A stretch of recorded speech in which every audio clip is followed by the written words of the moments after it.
Welcome, ladies and gentlemen, to No More News. I am Adam Green. Thank you for joining me today, Monday, January 5th, 2026.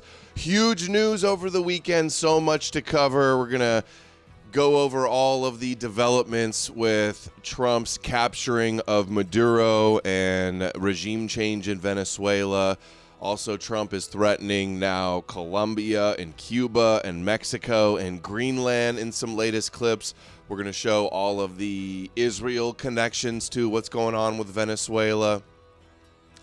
And some other stuff, some other Christian stuff, some new clips over the weekend. Tons of stuff to cover. Show was only made possible thanks to you guys and your support. Powerchat.live/no more news is pinned to the top of the live chat on Odysee and Rumble, as well as in the description below, along with the Subscribe Star link. I'll turn that on in just a second and hear what you guys have to say.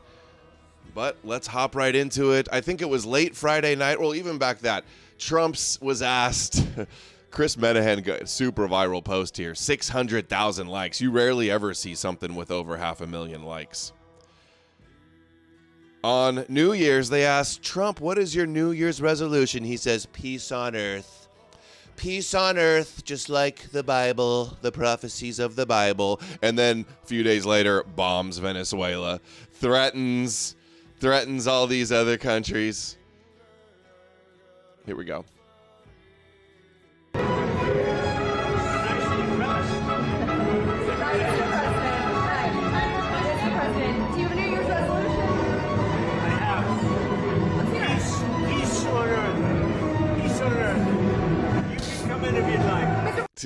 Trump's in the Christmas spirit. Peace on earth, and then a few days later, the peace president bombing another country. Did he campaign on regime change in Venezuela? It didn't come out of nowhere, by the way. When Trump had John Bolton, I was watching a documentary last night. We're going to show some highlights. When John Bolton was secretary or national security advisor, secretary of state, I don't remember exactly. He was trying to do a coup and regime change. They even acknowledged some other leader in Venezuela, but then he got exiled or something. Guaido or something his name was. But here's some of the video of, let's see, when was this exactly? January 2nd. So it was Friday night on Shabbos. Of course, a couple helicopters. Strictly from a military perspective, though, this was a big success. Like, they went in with Delta Force or whoever, special ops, bombed a few things. Apparently, they're saying no U.S. soldier died. They got him out of there. They got their photos. Let's see.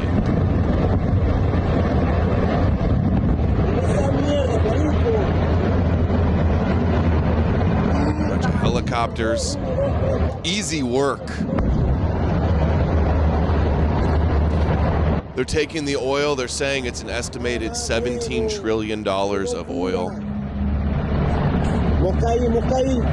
esa mierda, explotaron allá toda esa mierda porque tú no estás explotando. So I'm hearing speculation that in order to take out Iran, they're going to close the Straits of Hormuz. It would skyrocket the price of oil. So now getting all this Venezuelan oil for us, keeping it from Russia and China and Iran. Netanyahu just recently said that Venezuela was in cahoots with Iran. They cut off Israel in 2009.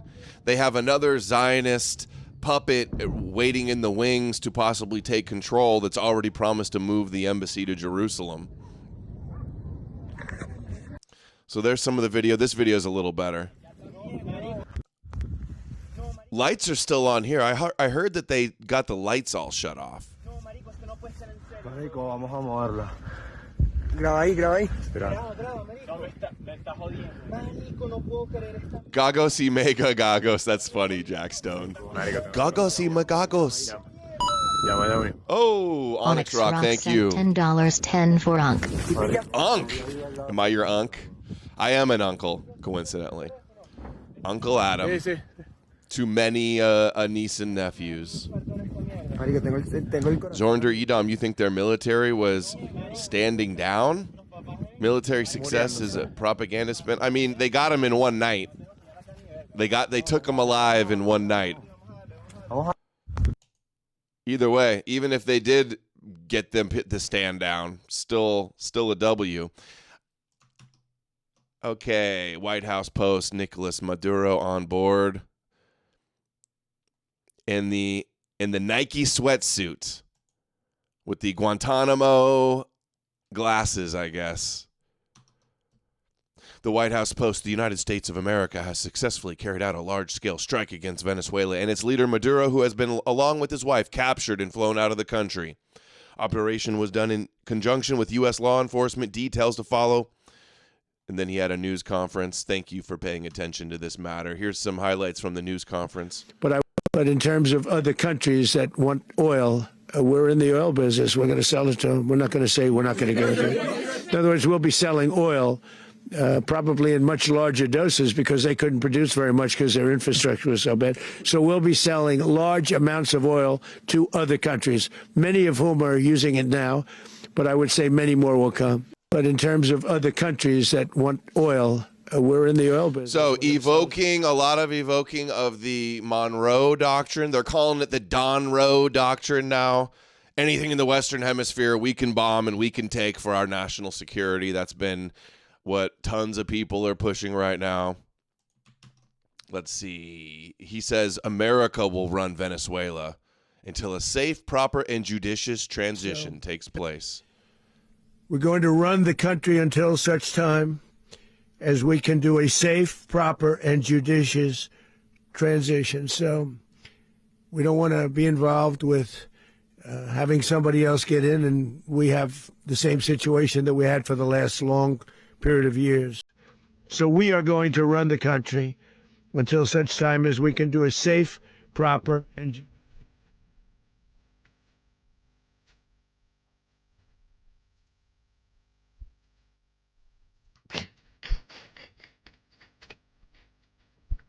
We're bringing freedom. He was a communist dictator, though, to be fair. Venezuela.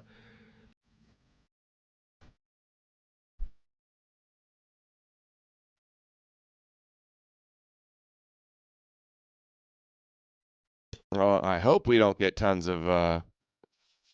When they were with John Bolton and Trump in the first term, they did harsh sanctions, and that caused a bunch of refugees to flee. So hopefully they can go back. Netanyahu was quick to congratulate Trump.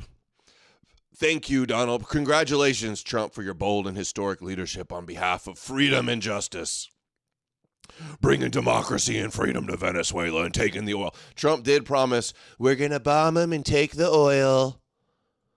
I salute your decisive resolve and the brilliant action of your brave soldiers. I'll tell you one thing. The new leader of Venezuela is going to be pro-Israel. They're going to be giving Israel cheap oil. Maduro was anti-Israel. He was allied with communist Russia and China and Iran, and was anti-Israel, anti-America. Netanyahu just days before was saying on Newsmax that Iran is in cahoots with Maduro. Venezuela, they're in cahoots with the Maduro regime. You know, they're exporting terrorism to America, to the American hemisphere, and then Really? Hezbollah and Terrorism from Venezuela? Really? That's the justification? They were also saying like, oh, it's because of all these drugs. My understanding is most drugs come from China and Mexico. So those are both lame excuses. But they're not really hiding it. It's about America imperialism, America taking it, America wanting the oil, so we can go hard on Iran, so we can get it and not Russia and China. I would like to think that this is good for Edom in the West, but I just don't think we're the ones that are going to end up really benefiting from it. Maybe a little bit. They'll throw us a bone, but I'm hearing Paul Singer's big in like all the big oil companies. We need energy for Iran and China and Russia war. Yeah, that seems to be the case. It's weird because I'm seeing like suspected Russia shills kind of on both sides of the issue.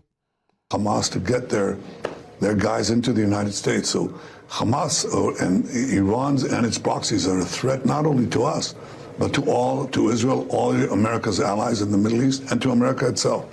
Venezuela. Stonks went up. You know, there's a lot of Zionists like, oh, you blame everything on Israel. This isn't Israel, blah, blah, blah. Israel, definitely. This would not have happened if Israel wasn't on board with it and approved, kosher approved. And it's going to be a pro-Israel person and Israel stands to benefit from this. Israel's going to end up benefiting from this more than America, actually. It's like they had to do this in order to really go hard on Iran.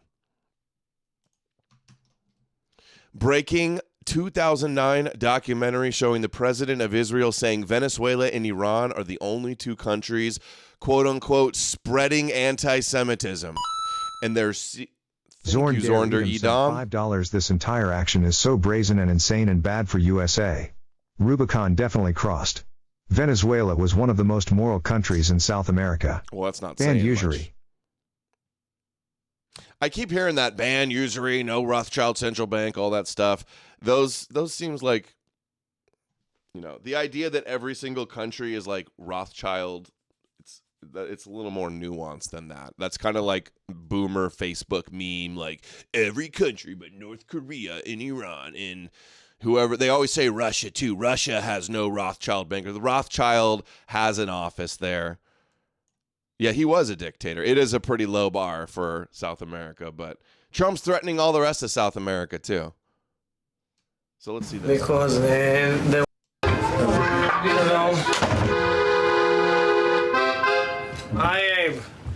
I wanted to ask you since we met last about the issue of Venezuela, because I heard voices kind of saying it's not so bad, and Latin America is not so bad, but I'm not convinced. And the question you have good reason not to be convinced. You have good reason. It is getting worse. Right. And little by little, as long as oil money works. I'm told. Okay, so this is Abe Foxman, former head of the ADL, 2009. They've had issues with Venezuela for a while. This is by our experts, it's the only, except for Iran, it's the only government-propagated anti-Semitism today around the world. It's a formally, right? This is first within the country and then outside. So, are you pressing in any way? We've talked to Jesse Jackson, who has a relationship, but it's not for camera. But there are other plans. We'll talk about it in a minute. Not for the camera, but I think we just saw those plans come to fruition with Donald Trump. Pretty sure about that. So here is a massive Freudian slip on Fox News, and that we got some clips from Fox News with John Bolton and this guy named Epstein. You know what? We had something else here. Let's see this. For every adversary of the United States. Voice of Julian Epstein on Fox News. Become a hotbed for every adversary of the United States to operate in the Western Hemisphere. Hezbollah has operations. The terrorist group Hezbollah, based in Lebanon, has operations that have been widely reported to be based in Venezuela. Iran is operating in Venezuela. Russia, China. It has become sort of the satellite state for the countries who we consider our adversaries and who are bent on trying to do everything they can to destabilize and undermine the West. So Venezuela has become a hotbed. I don't know if he's necessarily wrong there. I'll tell you one thing, though. All of the people, it seems like everybody that was for this, or lots of people that were for this, they're like, Russia can't invade Ukraine. Like, they're a sovereign state. And it's like, how are we going to just be able to invade and take Greenland or take whatever country if it's in the Western Hemisphere, but then say, where do we have any moral ground to stand on to say Putin can't do that? It kind of undermines that argument a little bit. I'm sure we'll see that used against us. Putin's probably already doing it. Here's the Freudian slip. Let's hear what he said. The implications here are really great for the Venezuelan people. The implications are really great from Israelis. You got it right the first time. Got it right the first time. Here's Pete Hegseth talking about, is it for freedom or oil? I want to go back to the to the rationale tonight. Is it about freedom or is it about oil? At the press conference today, President Trump seemed to indicate that both were a factor. Freedom, security, prosperity. Of course, there are what was done by Venezuela against American oil interests, oil companies is well understood and never should have happened. And President Trump is willing to recapture that. But it's also the security of our hemisphere. If people understood what Venezuela was trafficking in with other adversaries, weapons they were trafficking, and then, of course, the drugs and the cartels, the poisoning of the American people, the violence, Tren de Aragua that have been brought to our shores, all three of those combined together in this bold and courageous action from President Trump. He takes nothing off the table. So what happens next will be in the hands of Venezuelans to decide, but ultimately America will benefit security-wise and with prosperity, and we believe the Venezuelan people can as well. I want to go back. Okay. Crazy that this coincidence that this happened days after Trump was meeting with Netanyahu and Mar-a-Lago for the 5th time this year. Now here's Rubio responding to the critics. Need to take over the Venezuelan oil industry.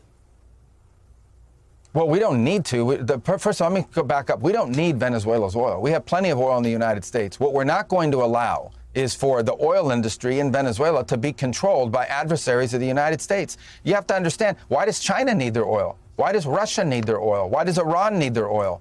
They're not even in this continent. This is the Western Hemisphere. This is where we live. And we're not going to allow the Western Hemisphere to be a base of operation for adversaries, competitors, and rivals of the United States. Have specific oil companies? We also want to see that oil. So to be fair, though, that's the same argument Putin has been making against NATO and Ukraine.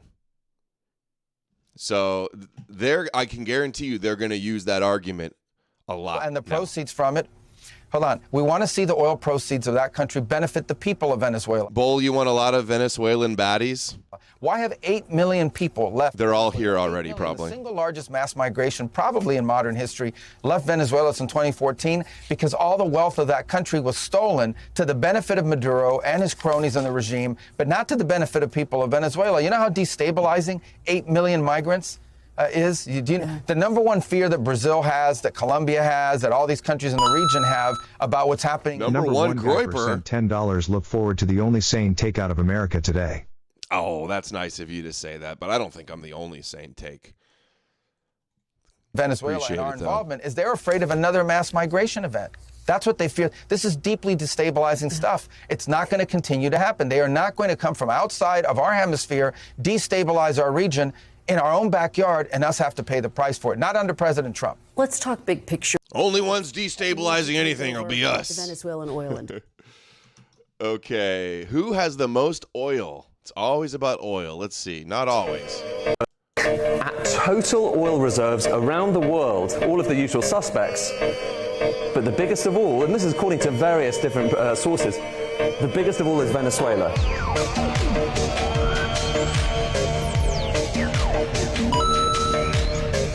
Zorn Der Edom sent $5. This serves two purposes for Israel. 1. Villainize USA as international criminal rogue state. 2. Secure a beachhead that BRICS was using to oppose Western Zog Empire. Yeah. Good point. They are going to use this this is going to make America look like bad in the eyes of the rest of the world. Out of control, imperialist, golden age, evil Edom. That is how it's all going to be framed. That'll be the optics of this. Good point.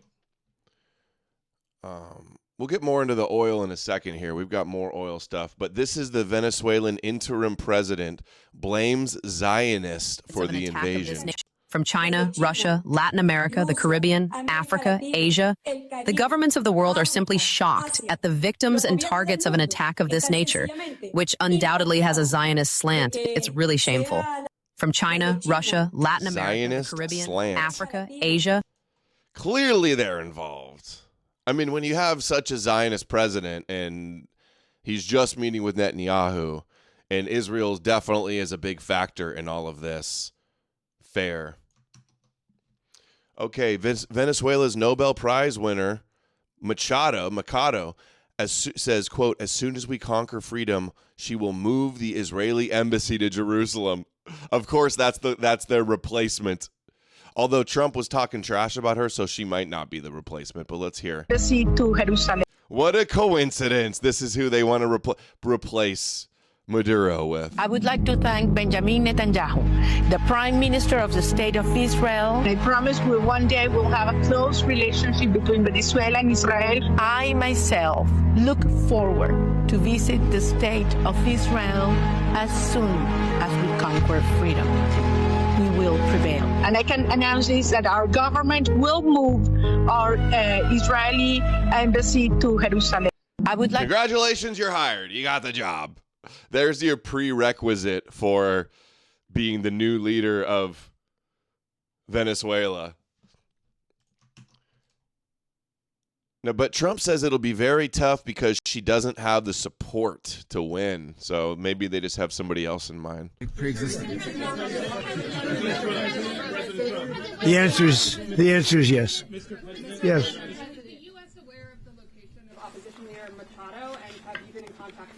No, we haven't. No, we haven't. Mr.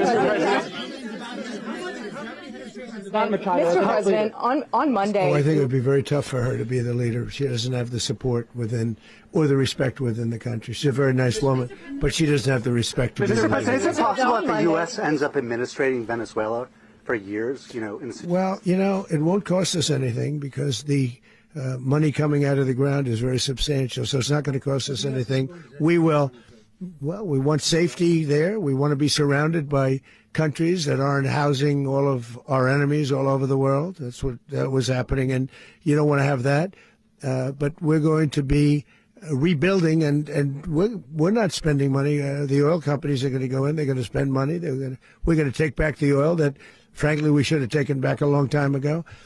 A lot of money is coming out of the ground. We're going to get reimbursed for all of that. We're going to get reimbursed for everything that we spend. So it's why did God give those foreigners what's all of our oil doing underneath their ground? It's going to be a very. This is your Judeo-Christian values. Is your oil's under our land? Important. It's going to be a very important. This is a very big evening that took place. What would Jesus do? He would bomb them and take their oil. Secure country. Put in a Zionist puppet president. The peacemaker, remember, we know this has been a long-term Zionist plan because Trump put Zionist Jewish neocon Elliot Abrams in charge of the Venezuela regime change in the first term. Let's hear them on Barry Weiss's Free Press, throwing a fit that Trump said she doesn't have the support. I guess they're chosen. One thing that was interesting to me in the press conference is when he was asked about Maria Corina Machado, he said she doesn't have the support or respect within the country. No. Why? And that he hasn't spoken to her. My two questions to you is, why would he say that? That clearly seems untrue. And why do you think he does not want to work with her? I really don't know the answer. Dude, this guy looks like such a Dracula Straight up Dracula physiognomy. I wonder who's talking to him about this. I think, for example, Secretary Rubio, who knows Venezuela pretty well, knows better. But anybody, again, who looks at the unity of the opposition behind her, B, the landslide victory, C, the Nobel Peace Prize. She not only has respect in Venezuela, she has it now globally. Dude, they gave her the Peace Prize to set her up to replace So him. the notion that, that we've talked, the U.S. government, to Maduro's vice president and not talk to Maria Corina Machado is baffling. And I hope it's just a glitch and that we get beyond that in the next couple of days. A glitch in the Zio matrix, apparently. Okay, next, Venezuela, out of JTA, Venezuela's acting leader says Zionist undertones marked U.S. capture of Maduro. Accusation drew on years of anti-Israel rhetoric from Caracas. Brother That BD explains sent $5 everything. on Rumble. Maybe they will politically resurrect Juan Guaido and install him as El Presidente? Maybe that is who they have in mind. They already acknowledge him as the legitimate leader of Venezuela like a few years ago, but it didn't work. His coup failed and he got exiled. He's in the documentary I was watching last night, which seemed like a Zionist neocon documentary. We'll play some clips in a bit. Also, well, Small World. An old name that I remember from the 9/11 days. This was Judge Alvin Hellerstein, who is an Orthodox Jew who oversaw all of the 9/11 lawsuits. Big Zionist Hellerstein also is going to be presiding over the trial of Maduro. Imagine that. I remember his name popped up again recently too with some other high-profile thing, but I guess his trial is going to be in New York. He's one of the top judges in New York, so I guess that's the way it works out. Israel expresses hope for resumption of Venezuela ties after Maduro's deposal. I'm sure they do. Here's the longer segment of Fox News guest Julian Epstein says the Venezuelans yearn to be free and they're going to welcome liberation. I wouldn't, just like people would celebrate if Trump got regime change by some other foreign nation, like, the Women's March people or the leftists would be happy. It's like inevitable in the country, especially with a communist dictator. Some people are going to be happy. Some people are going to be mad. That's just the way it works in big countries, but we'll see what he says here. The economy of Venezuela has been tanking. It's collapsing. The currency is worthless. There are 8 million refugees that have left Venezuela. It is a hellhole. It is another example of a Marxist state that has completely failed and is being enforced only through the point of a gun.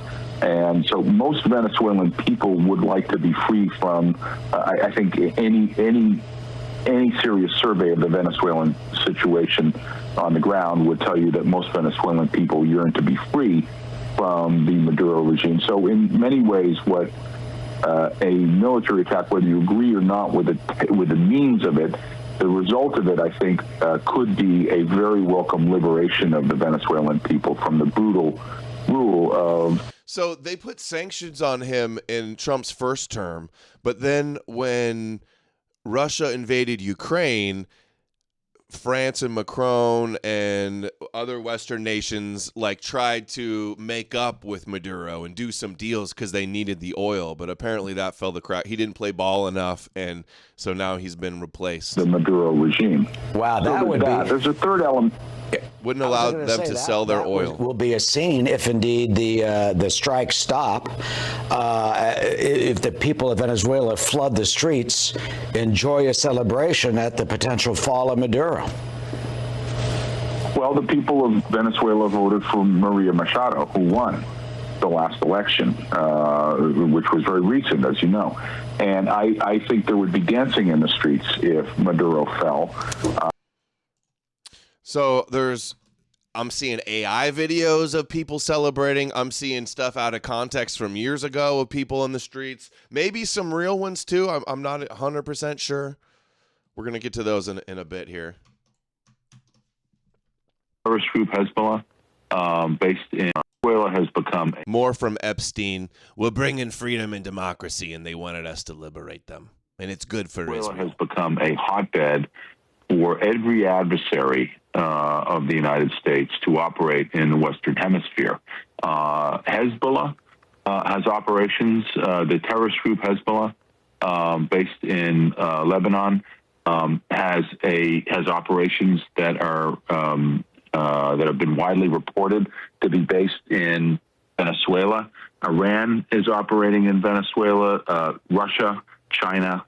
It has become sort of the satellite state for the countries who we consider our adversaries and who are bent on trying to do everything they can to destabilize and undermine the West. So, dude, what this is also in the big picture, this is posturing. This is the buildup, the setup for the big Gog and Magog war. This is one of the puzzle pieces that they had to get first. That's leading up to greater escalation with those countries. Huckabee says the overthrow of Maduro is great news for Israel. Of course, that's his main concern. What happens in Venezuela, what happens in Israel, everything's connected. Iran.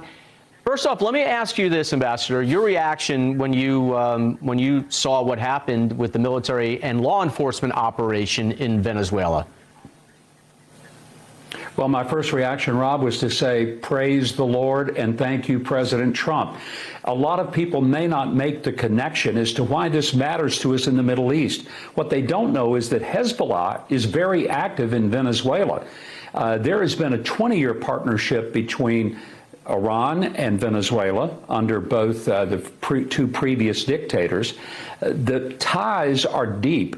And Hezbollah operates in 12 different countries throughout South America. It is not just a threat in the Western Hemisphere.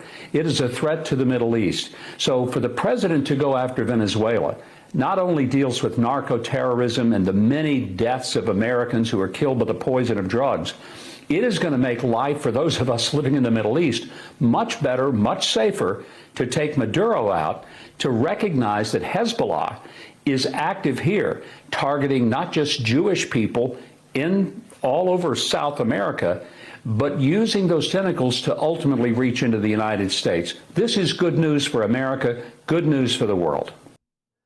Lawful Pencil says Huckabee and Flynn have the exact same script. Alex, we're going to play a little bit from Alex Jones later. He's very happy about all of this stuff, about these latest developments. Jones is fully support. Fuentes is in full support as well. Zionist David Frum says he wishes Democrats were more on board with the regime change. Big Zionist chiming in here. Venezuela's, and I think in reaction to Trump's militarism and imperialism, we're getting a kind of small, an isolationism from his opponents that is very dangerous. And I wish I heard more Democrats saying, if this war were about restoring the legitimate winner of the 2024 election, if it were waged in with backing from Congress and with support from Venezuela's neighbors, then yeah, helping to bring about the restoration of the legitimate president of Venezuela, that would be a proper thing for the coalition of the Americas to do. Not to replace dictator with dictator, but to work in tandem with others. But there does seem to be a kind of, in reaction to Trump's America First, a kind of similar kind of chauvinism. We have no concern with who governs Venezuela and how. It also ignores the fact that we have influence over, not over Venezuela, but in Venezuela, in other countries. Dude, this woman creeps me out. Not. I mean, we're what's the with the blinking? In the room in a lot of places. And had we decided to support Maduro, which I think some members of the Trump administration did want to do. Dude, she's got a health do issue. Oil deals with Maduro, for example. I've never seen anybody blink every 1 second like that. I think there were, as I say, I think there were people who wanted to do that. Then we would also be affecting the outcome of politics in Venezuela. So to pretend that, we cool sword, live lady. by ourselves, Is that a sword? In a bubble and we don't influence anybody else is also wrong. I mean, I do have to say that given how little Trump involved the Democrats and how like Trump needs to involve the Democrats. Trump's going emperor dictator mode. You think that the emperor of Rome would take out the leader and take all the oil? You bet your ass he would. It's a man, baby. Minor his effort is even today to reach out to people and explain what he's doing and justify it, and how half-hearted it all seems. I mean, I found his press conference very half-hearted, and he seemed kind of unenthusiastic. A Jewish sword? It wasn't Middle Eastern? It wasn't. People were sort of repeating themselves and saying, "Oh my God, I can't handle this woman. Stop." Why is he talking? Okay, let's see this. Maduro. The racists and supremacists of Zionists today want to wipe out the Palestinian people. What's more, they want to finish with all Arab people, to finish with all the Muslim people. Feld sent $5 on Rumble. Thanks. Tripton Fell. Get back up, Tripton Fell. Thanks. Thank you, bro. They have sown an ideology of hate, of plundering raids. La Racia. They have been sowing it for 75 years with the support of the West. Attention, good world that is hearing me. Attention, men and women of the United States, Europe, and the world. They have sown an ideology more dangerous than Nazism. Uh-oh. First against the Palestinian people. Plundering, raids, extermination, genocide, atomic bombs. Next it will be all Arab peoples, all Muslim peoples. This is just repeating. They're coming for the Christians and the Catholics. Let's stop the genocide in time.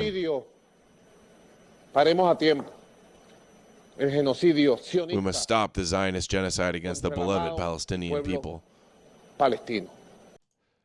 In the documentary I'm gonna show later, there's a clip of they made a cartoon in Venezuela where he's like the bearded, the mustache superhero. Such crazy propaganda. Why did the Jews want to take out Maduro? He says, "Long live free Palestine." Palestina, presidente. Palestina. Viva Palestina libre. Vamos a defender Palestina. Hacia el pueblo palestino. ¿Quién manda quién? Who is in charge of whom? Netanyahu, Unidos o Estados Unidos a Netanyahu. Que cada quien saque su conclusión. Let everyone take out. I believe that the Zionists are in power to the United States. They send in the White House and Congress, in the media, and on the networks. Very true. The world has reacted to the massacre, the genocide against the Palestinian people. It has reached such a level of barbarity, of blood and death, that the whole world has created an awareness for now to more peace. The world that is coming now is going to be very different. The world we had before. We had to go through this pain, birth pains. We had to go through so much blood and suffering. It's unacceptable. And I was saying today, the Vatican Secretary of State, it's unacceptable what they're doing to the people of Palestine. Hey, at least he says that Israel runs America and not that America runs them and they're our base in the Middle East and they're our proxy and all of that stuff like we often hear from the commies. Maduro dropping truth bombs. Let's see this one. Hold on. I think we're going to see some Christian cope here.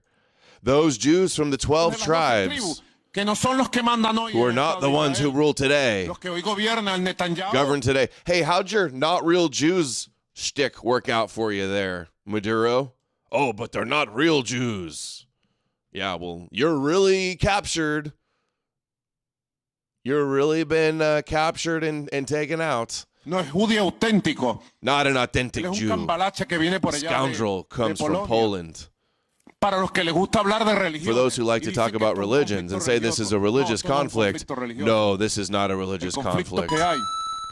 Thank you, Cabbage Bandit. Cabbage Bandit sent $25 on Rumble. Happy New Year, Adam.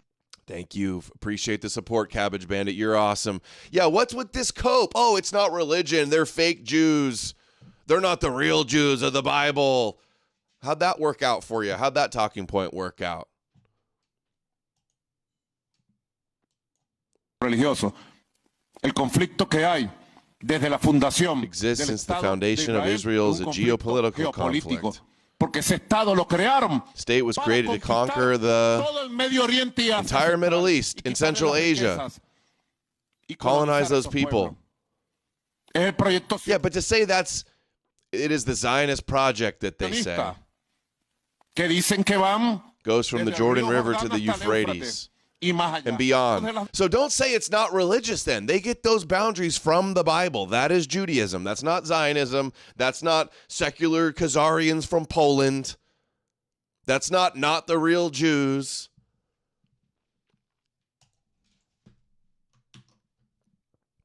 White House says if you don't... Ratchet, thank you. Thank you for the big dono, making the shows possible, Ratchet. Very nice. Very nice, Ratchet. Thank you. Book's coming out in the next few days, guys. We'll do a stream about it, too. And get it pumped up to number one in religion. That's what we're going to do. If you don't know, now you know. Nicaraguan. Venga por mí. Come get me. I'll wait here. Don't take too long, coward. You don't know. Now you know. Dude, talk to big game.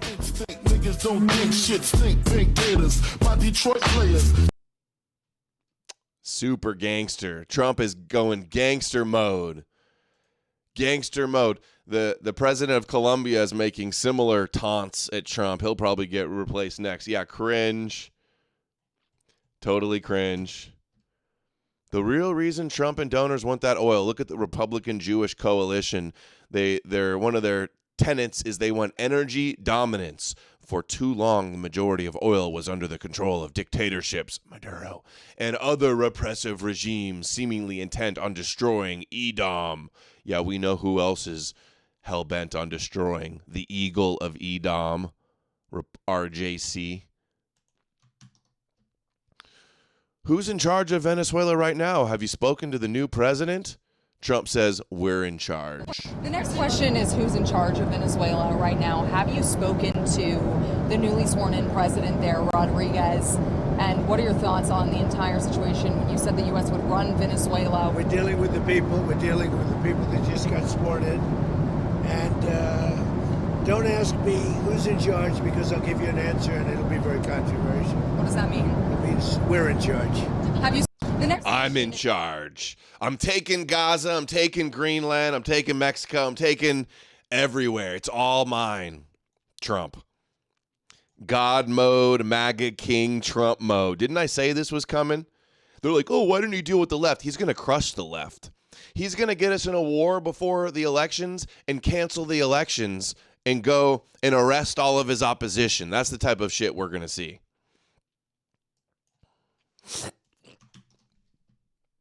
And then while Howard Lutnick, Jewish Howard Lutnick, and ultra-Zionist Netanyahu, Shabbos Goy, Lindsey Graham next to him. He's all in with Lindsey Graham, guys. Lindsey Graham, the greatest soldier. Yoshi Thank you, Yoshi. $10. I think Trump arrested Maduro because he's a better dancer. Is he a good dancer? Haven't seen him dance. It's not intervention. We're just maybe have boots on the ground. We're going to have a coup and we're going to take all the oil, but it's not an intervention. You take down the source of the problem. President Trump didn't wake up one day and say, hey, let's take Venezuela. He did what other people talked about, but didn't have the balls or the guts to do it. This is a good thing. This is not interventionism. This is making America safer. We're going to be more prosperous because of the business deals. There are going to be Americans alive. I love how he points at Lutnick. Lutnick starts, yeah, all my Jewish banker buddies are going to make a lot of money. Oh, yeah, we're going to prosper. They'll probably lower gas prices like by 50 cents and be like, here you go, Goy, 50 cents off your gas. It's now $3.50 instead of $4. And then them and their insiders are going to reap billions. Because of the business deals.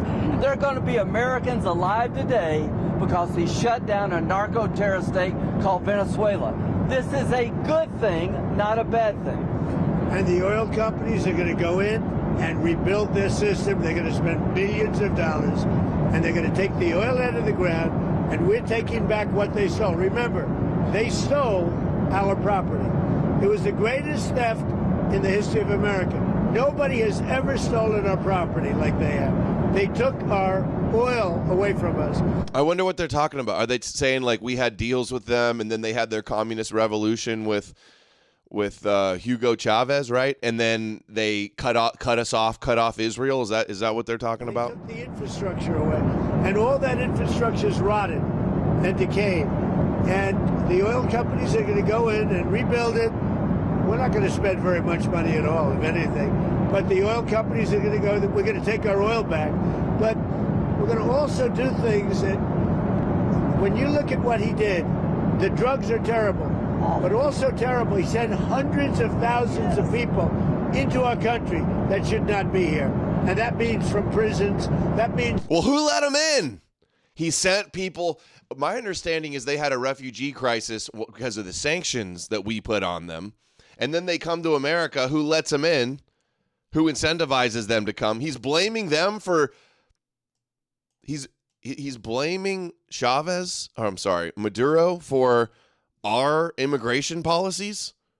Tren de Aragua, the gang, yes. Tren de Aragua, that comes out of Maduro's country. He was very friendly with that gang. Well, they're having a hard time right now. You know, we had Tren de Aragua all over Washington, D.C., and they got the hell beat out of them. This is how you know it's bad, is if Lindsey Graham is super giddy. Yeah, another clip we're going to play, he puts on a Make Iran Great Again hat. This is all a big play, getting stuff ready for Iran.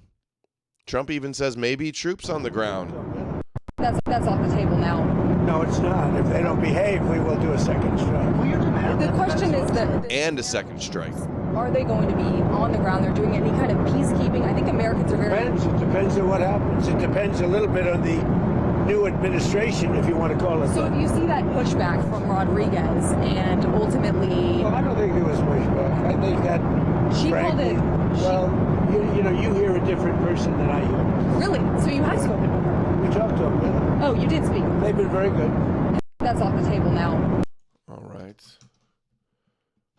Did you speak with the oil companies before the operation, before and after? They're going to do a great job. Rochelle sent $5. Praise the Lord. Venezuela is freed and your book comes out in the same week. The Lord is good. God bless the Lord for the Jesus Deception book and conquering and taking all that oil that God put under the wrong country. And they're going to do it. Then before the operation took place? Yes. Did you maybe tip them off? Before and after. And they want to go in, and they're going to do a great job for the people of Venezuela. And they're going to represent us well. Then before the operation took... Are you going to demand free and fair elections in the short term in Venezuela? Well, it depends. What you're talking. We have to do one thing in Venezuela, bring it back. It's a dead country right now. It's a country that, frankly, we would have been, if I had lost the election, we would have been a dead country. We would have been Venezuela on steroids. Venezuela right now is a dead country. We have to bring it back, and we're going to have big investments by the oil companies to bring back the infrastructure. And the oil companies are ready to go. They're going to go in. They're going to rebuild the infrastructure. Are we going to bring it back? Are we going to make Venezuela great again, just like Gaza and Iraq and Afghanistan? We're bringing freedom and democracy, and we're going to make it great again. God bless America. Built it to start off with many years ago. They took it away. You can't do that. You can't do that with me. They did it with other presidents. Are you going to demand free and fair elections in the short term in Venezuela? Owls sent $5. Hey Adam, I'd love to see you have Dr. Shiva on again. I feel like he still doesn't understand Christianity is a deception from what I've seen.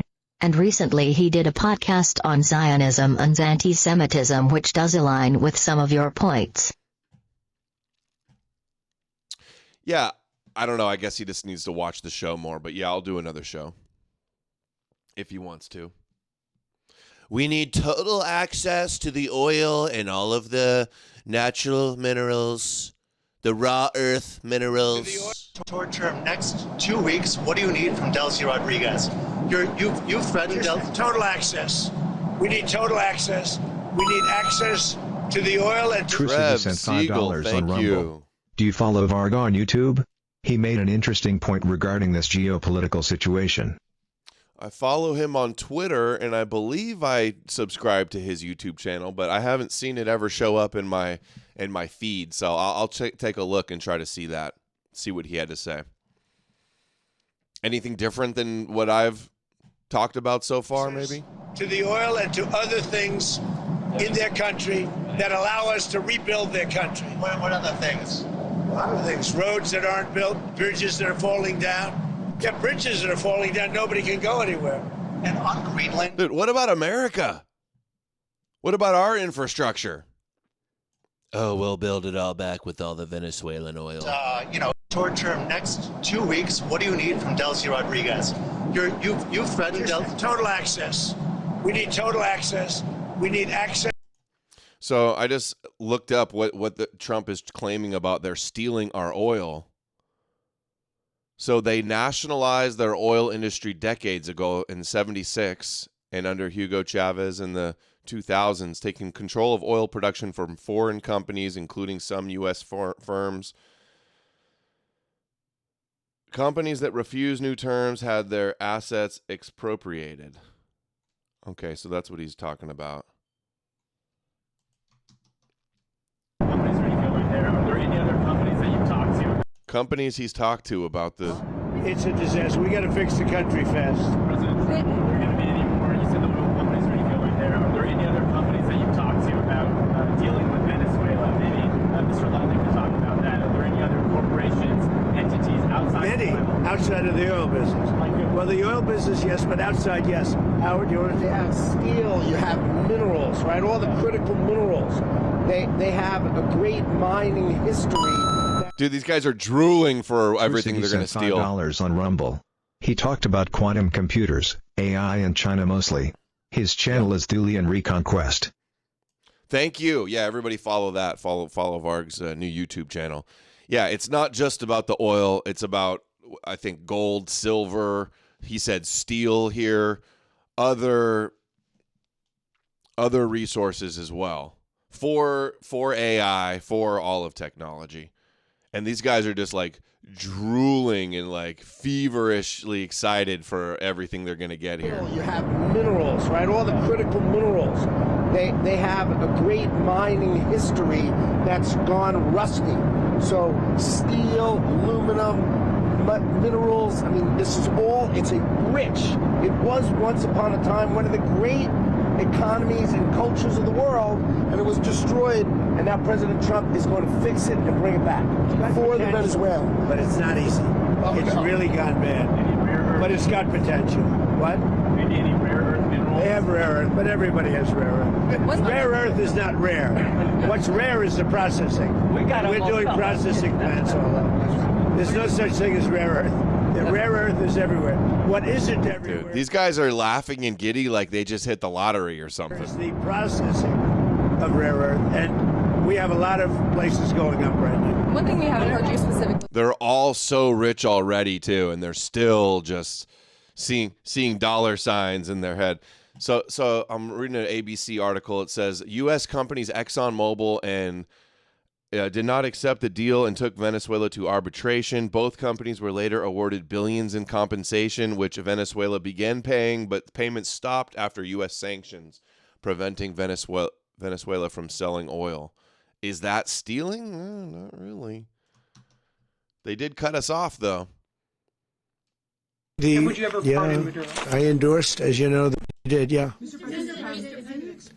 said that Maduro is responsible for drug trafficking. You recently pardoned the former president of Honduras who was convicted on many drug trafficking. Can you explain how these two situations are different? And would you ever pardon Maduro? I endorsed, as you know, the winning president, the man who won in Honduras. I endorsed the man who won in Chile. I endorsed the man who won in Argentina.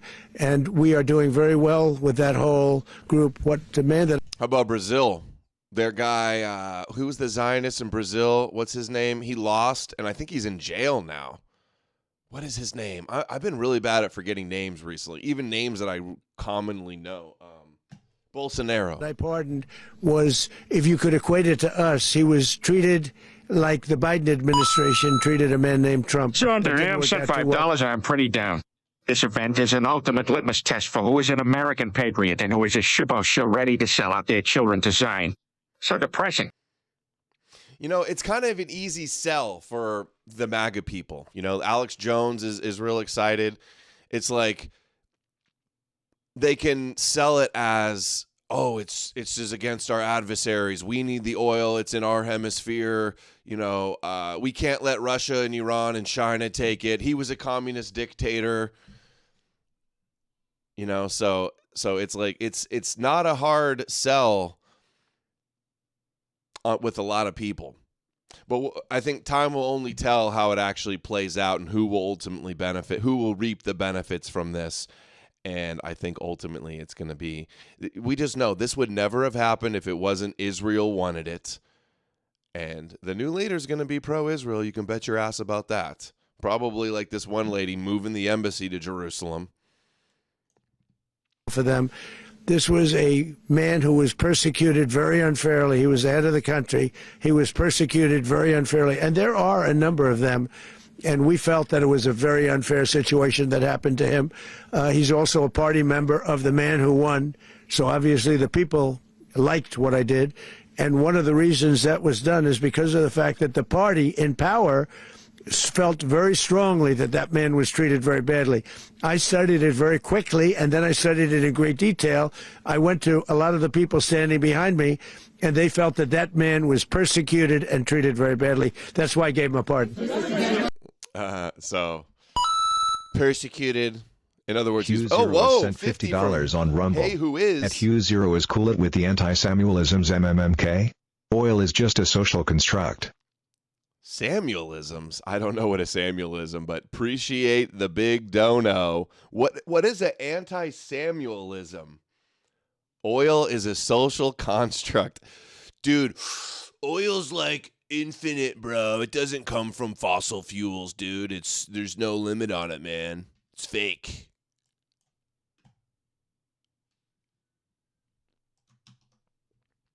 Now, they're threatening Cuba, too, but before we get to the Cuba threats, let's hear a little bit more. Back in 2016, you criticized... Because that's good against the prices. There was a time back in 2016, I remember your RNC speech, and you were saying... Alzrakul sent $5. Venezuelans will be cheering now, and in 10 years they'll be locked into their 15 minutes freedom cities eating bug slop. They'll probably brand them as Haven on Earth cities or something. The WEF agenda is what their end goal is. That's their script. Yeah, I don't know. If they do, if they could make it living conditions a little bit better for the people there, just so they're complacent and don't want to have another communist revolution or don't try to fight back. They might try to make it a little better just so the people are happy and docile. We'll see. There was a time back in 2016, I remember your RNC speech, and you were saying that regime change and nation building. Where? When you were speaking at the RNC back in 2016, you were criticizing regime change and nation building, the U.S. being involved in that. It seems obviously that your stance has changed on that. What led to that? And is the U.S. nation building now? Is that this isn't a country that's on the other side of the world. This isn't a country like where you have to travel 24 hours in an airplane. This is Venezuela. It's in our area. The Don Roe Doctrine. So is that what? Don Roe Doctrine, not the Monroe, the Don Roe Doctrine now. He is so into himself, so narcissistic. So then how are they going to criticize Putin when he says Ukraine's in his... I guess Putin can invade Ukraine because it's in his hemisphere, because it's on his border. Do they not? They don't care how these arguments are going to be spun and used against them. It's so disgusting how many so-called pro-white Americans are calling for conflict, maybe even war, with Europe and keep spewing anti-European sentiment, especially over Greenland. So tiresome. Yeah, we love our Euro bros over here. Very creative, Don. The Don Roe Doctrine. I'm calling it the Don Roe Doctrine. I would say that we're in the business of nation building now. We're in the business of having countries around us that are viable and successful, and where the oil is allowed to freely come out, because that's good. It gets the prices down. That's good for our country. Dude, it's just so clearly all about the oil. Not even trying to hide it at all anymore. Here, let's see here. Cuban ambassador to the UN. Secretary of State. Evidence whatsoever.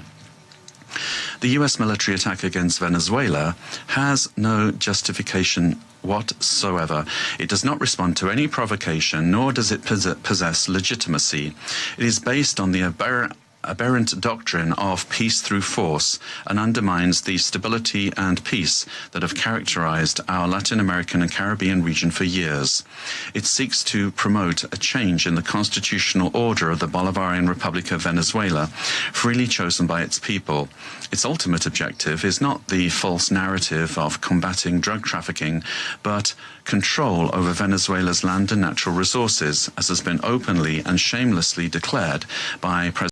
Yeah, that's true. Nader, taking out Maduro was bad for Putin. That's all I care about.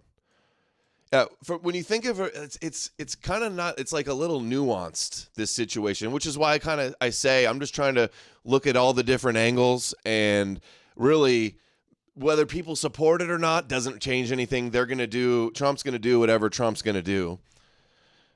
Us complaining or supporting it or condemning it on Twitter doesn't really do shit. And we're going to have to see, wait 5, 10 years, 20 years and see how it plays out. But it does seem on the surface sent that $20. The pattern I see is that Trump isolates America on the world stage. Right, that's going to do allies. that. He ignored the Congress. I think it is to build a centralized tyrannical power structure where all transactions in USA go through a small circle of people at top. Mm-hmm. That's the other disturbing thing is like Trump just decides to do a war it's not even a war, just a regime change in a country and steal all the oil, and he does it like unilaterally, doesn't even have to ask Congress. Guess you just do whatever he wants.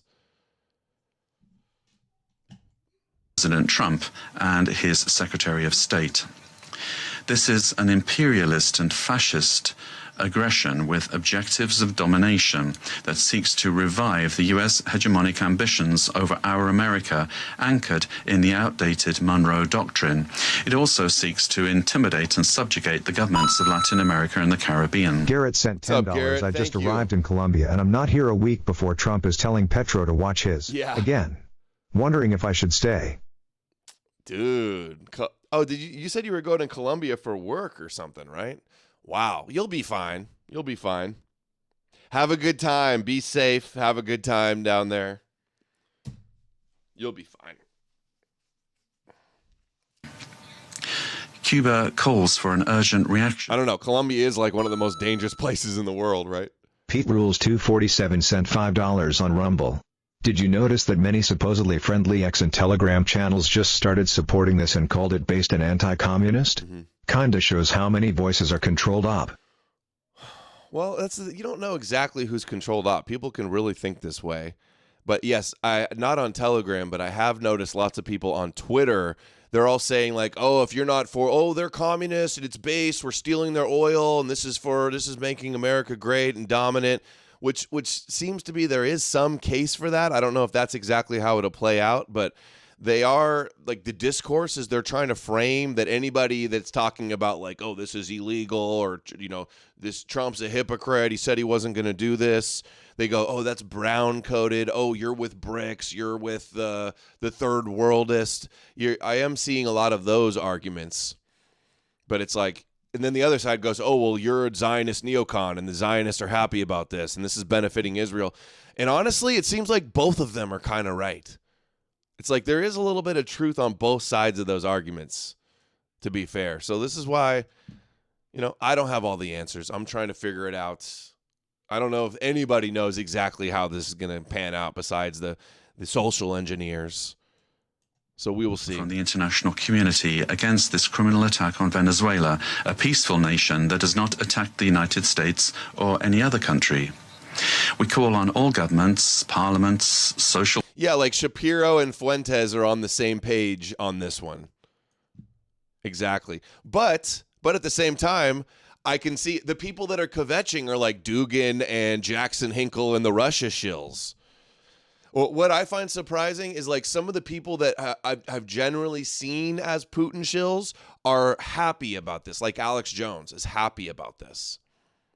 So it's interesting. Movements and peoples of the world, the fog of war, condemn the U.S. military aggression against Venezuela and to confront this act of state terrorism that threatens international peace and security and seeks to impose a new doctrine of U.S. imperialist domination in Latin America and the Caribbean and in the world. Yeah, that's going to be the narrative. It is going to turn a lot of the public opinion and sentiment against the West. Russia and China and Israel and Iran now are going to be able to use this to like vilify America and our actions. It is true that this seems like posturing and angling against Iran, Russia, and China, which I would see as a good thing. But it's probably just a pawn being moved, a knight being moved, like for the big clash. The Russia shilling 4D chess from Alex. I know. I'm trying to put it all together. Okay, that was Cuba. Now here's Graham threatening Cuba. Says their days are numbered. Just wait for Cuba could have done it. And as to this commander, remember Trump in his nomination acceptance speech, he said that Russia has weapons in Cuba, 60 miles off the coast of Florida. That was some foreshadowing to what's to come. So now it's not just Venezuela. We're threatening Cuba and who's he? Colombia. He did something people talked about doing. You just wait for Cuba. Cuba is a communist dictatorship that's killed priests and nuns. They've preyed on their own people. Their days are numbered. We're going to wake up one day. Oh, dude, we got to go save the priests and nuns, guys. We're going to wake up one day, I hope in 26. In our backyard, we're going to have allies in these countries doing business with America, not narco-terrorist dictators killing Americans. This is a big frigging day. And everybody in the world... Cubans are killing Americans? ...thinking differently than they were just a few days ago because of what you did. Could have done it. Dude. And as to this... I'll tell you one thing. Lindsey Graham being real happy about this makes you think you're kind of on the wrong side of things. Trump says Cuba is ready to fall. One of the things that is happening... Yeah, as if our politicians aren't preying on us. Good point, reality adjacent. I think you see it. You see. This is the Jew world order. I know. Yeah, don't think this is going to be for the benefit of the West. This is going to... That's a safe bet. That this ultimately is not going to benefit America.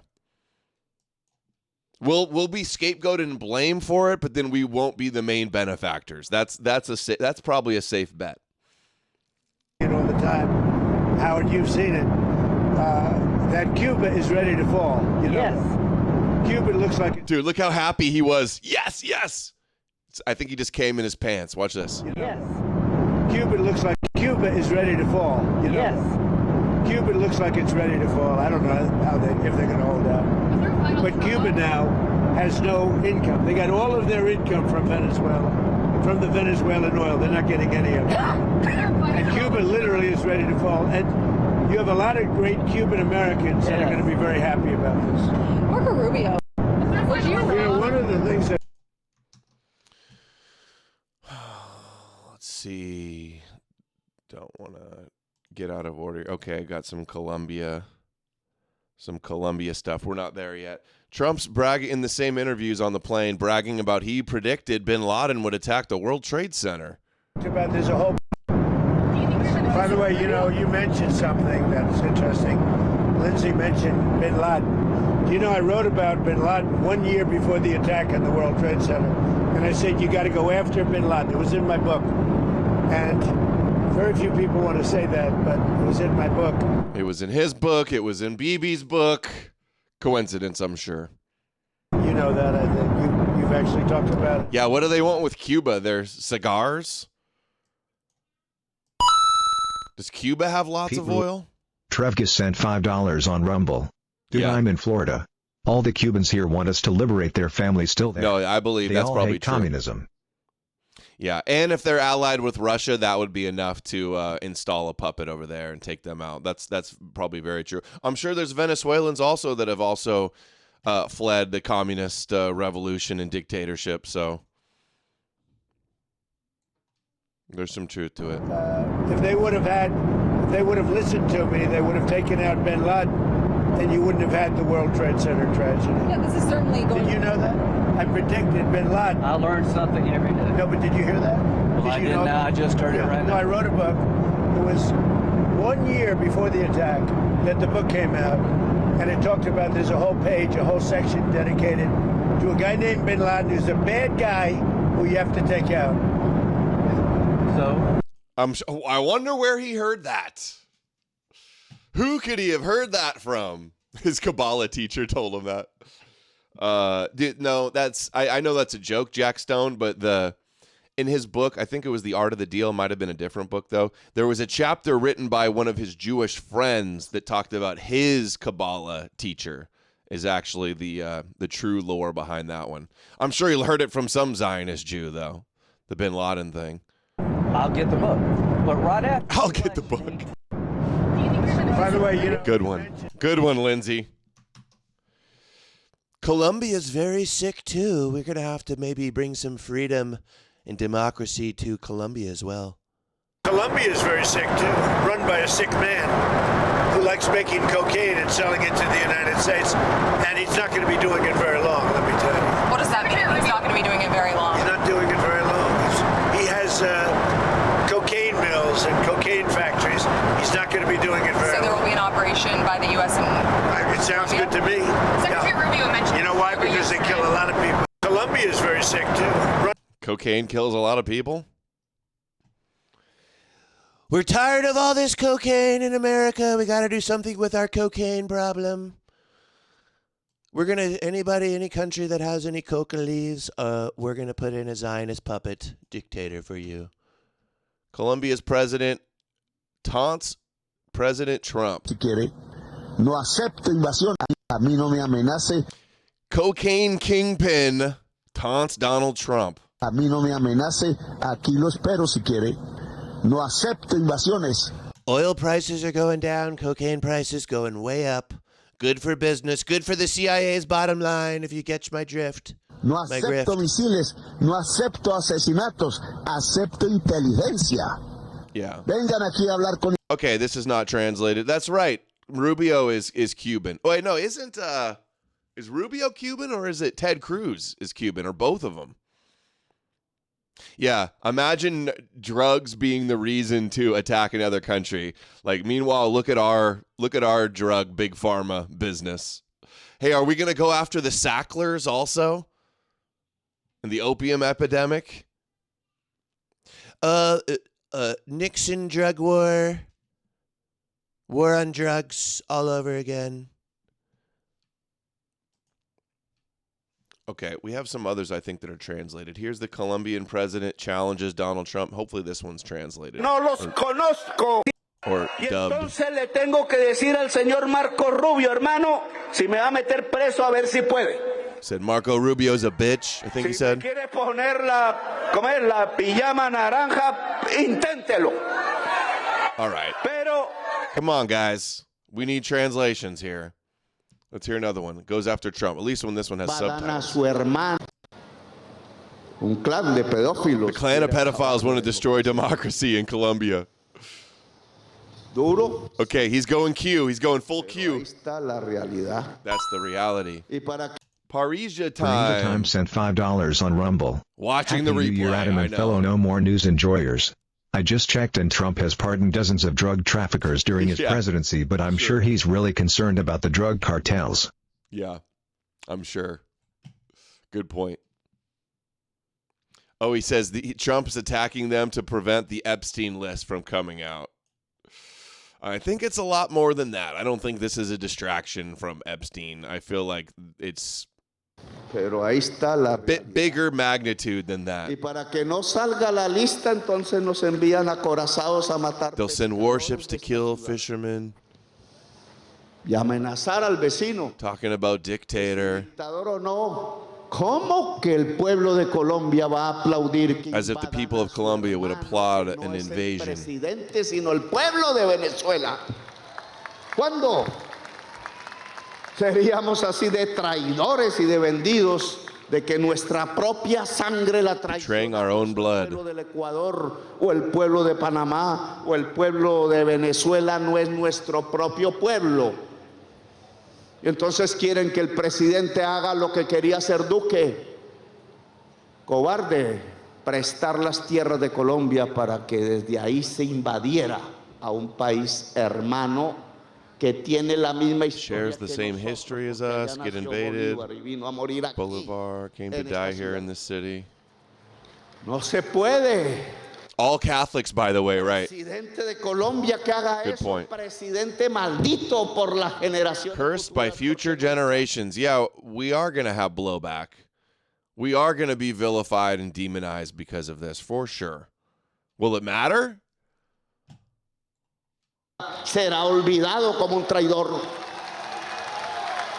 Suicide by war. Israel's forcing us to do their dirty work, and then we're going to be blamed. El gobierno de Venezuela ha hecho muchas críticas, pero no me burlo del pueblo de Venezuela ni construyo una trampa para que caiga el pueblo de Venezuela en la trampa de una invasión que solo va por su petróleo. It's only about their oil. Que se quiere es driven by greed and violence. Más para hacer de esta esquina hermosa del continente suramericano. South America, turn South America into another Syria or another Iraq, full of slaves, slave trading. No. Epstein's list, his friends, those who don't want the list to be published in the United States. They want to use us here with violence so that the people of the U.S. don't think about their own governments. Xenophobia, racial superiority, false beliefs. They use us to avoid addressing their own problems. Presidente de Colombia lo que ha hecho es denunciar narcotraficantes. Decades denouncing drug traffickers. Y los narcotraficantes que and the drug traffickers he has denounced have always been ruling elite in Colombia. They've been ruling the state. Okay. This dude better pack his bags. Yeah, you're probably right. Let's see. What else do we have here? Waltz. Let's look at this one. Intelligence agents and other malign. Ambassador to the UN. Let's see. As Secretary Rubio stated just yesterday, this is the Western Hemisphere. This is where we live. And we're not going to allow the Western Hemisphere to be used as a base of operation for our nation's adversaries and competitors and rivals of the United States. You can't turn Venezuela into the operating hub for Iran, for Hezbollah, for gangs, for Cuban intelligence agents, and other malign actors that control that country. You cannot continue to have the largest energy reserves in the world under the control of adversaries of the United States, under the control of illegitimate leaders, and not benefiting the people of Venezuela, and stolen by a handful of oligarchs inside of Venezuela. But it doesn't. No, it's going to be stolen by a handful of oligarchs from Israel and their Zionist friends in America. Okay, what else do we have here? This is Venezuela ambassador to the UN says it's an illegitimate armed attack. Coming to the substance. The floor, representative of Bolivarian Republic of Venezuela. Muchas gracias. Thank you very much, Mr. President. Before coming to the substance of our statement today, I think we need to make an institutional clarification. We note with concern that an attempt is being made to present to the Security Council a supposed representative of civil society, a person whose public career trajectory bears the hallmarks of sustained funding from foreign governments and transnational corporations. This has been the case for years. as well as participation in processes of political destabilization and the promotion of institutional breakdown in her own country. The instrumental use of this person to legitimize narratives of confrontation, justify the use of force, or minimize violations of international law does not contribute in any way to the purposes of this Council or to the strengthening of multilateralism. On the contrary, it erodes the credibility of the debates and distorts the Security Council's mandate entrusted with the maintenance of international peace and security. Mr. President, on January 3rd, 2026 is a date of profound historical significance, not only for Venezuela, but for the international system as a whole. On that day, the Bolivarian Republic of Venezuela was the target of an illegitimate armed attack lacking any legal justification by the government of the United States of America, which included bombing of our territory, the loss of civilian and military lives, the destruction of civilian infrastructure, essential infrastructure, and the kidnapping of the constitutional president of the Republic, Nicolas Maduro Moras, and the First Lady Cilia Flores. Venezuela comes before this Council today with a deep conviction that international... I'm hearing a lot of, who cares? We don't care about international law. Who cares about the UN? They've been saying this all along with Israel, too, so not surprised. Peace can only be sustained if international law is respected without exception, without double standards, and... So the whole world's already pissed at us for our support for Israel. Now they're going to be even more pissed for all of this stuff. Without selective interpretation. Is it going to catch up with us? The events of January 3rd... Probably. ...constitute a flagrant violation of the UN Charter, perpetrated by the US government, in particular, the violation of the principle of sovereign equality of states, of the absolute prohibition of the use or threat of use of force against the territorial integrity or political independence of any state, as enshrined in Article 2, Paragraph 4. Okay.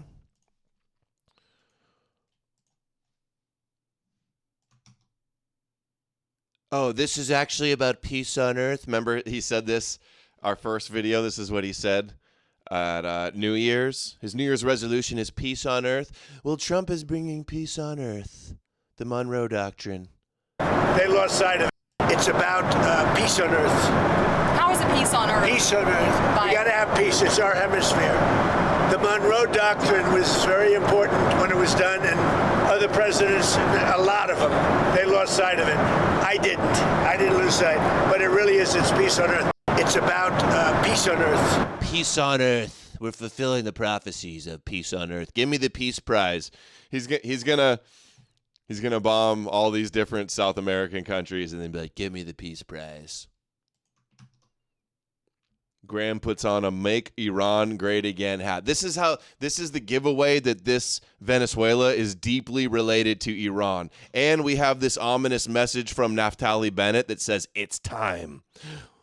The oil has been taken from Venezuela. It is time to take on Iran.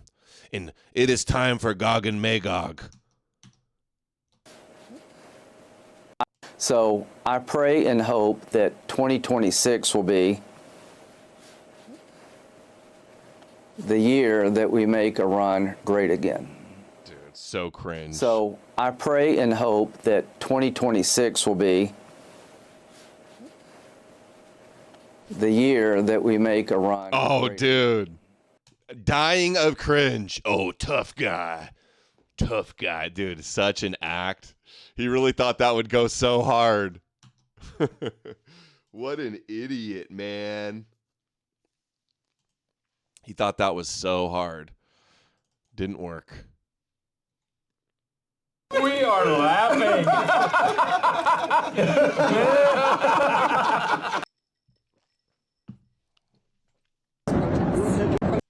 There's been protesters killed in Iran. You said we were locked and loaded, ready to go. What is the line there for when the U.S. is going to get involved in those protests? We're watching it very closely. If they start killing people like they have in the past, I think they're going to get hit very hard by the United States. There's been protesters. if they shoot any protesters that we've been agitating with Mossad and the CIA, then we're going to have to bomb them and regime change them too. You know it's coming. All the bullshitters, all the Trump shills that were like, oh, 12-day war. Oh, Trump just bombed them and took out the threat, and now it's over, and we're all safe, and the war has ended, and no new wars and no boots on the ground. You thought it was over. You're so gullible. Of course they're doing more war with Iran.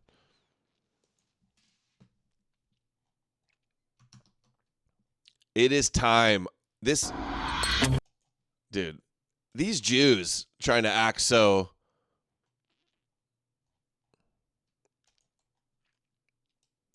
sneaky. This is just such a sneaky post. It's time. What? Time to destroy Edom? Time for Gog and Magog?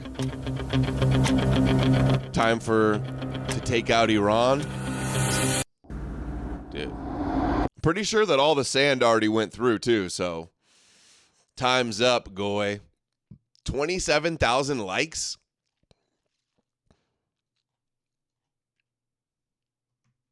Time is ticking.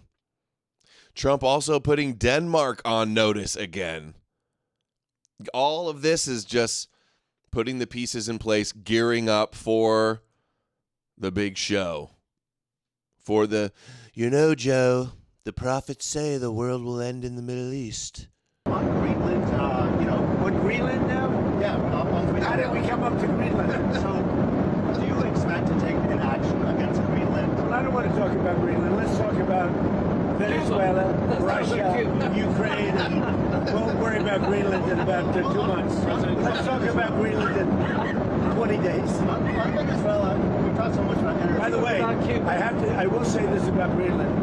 We need Greenland from a national security situation. It's so strategic. Right now, Greenland is covered with Russian and Chinese ships all over the place. We need Greenland from the standpoint of national security. And Denmark is not going to be able to do it, I can tell you. You know what Denmark did recently to boost up security in Greenland? They added one more dome sled. It's true. They thought that was a great move. What would the justification be for a claim to Greenland? Oh, I don't want to talk about Greenland now. I just say this. We need Greenland from the standpoint of national security. And the European Union needs us to have it. And they know that. Dude.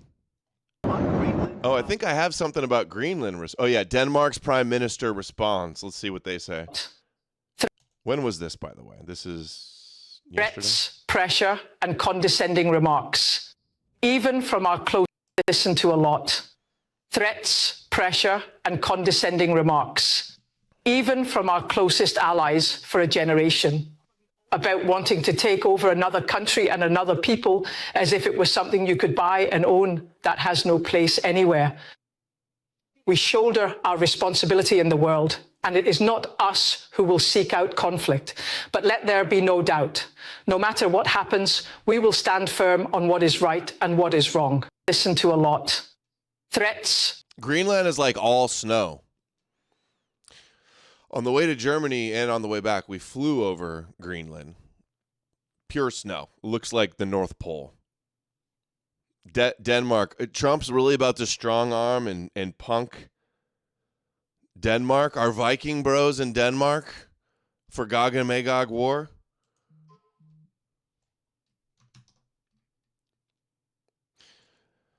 Rubio says he doesn't care what the UN says, and they don't know what they're talking about. I wouldn't expect him to say anything different. They've been saying this in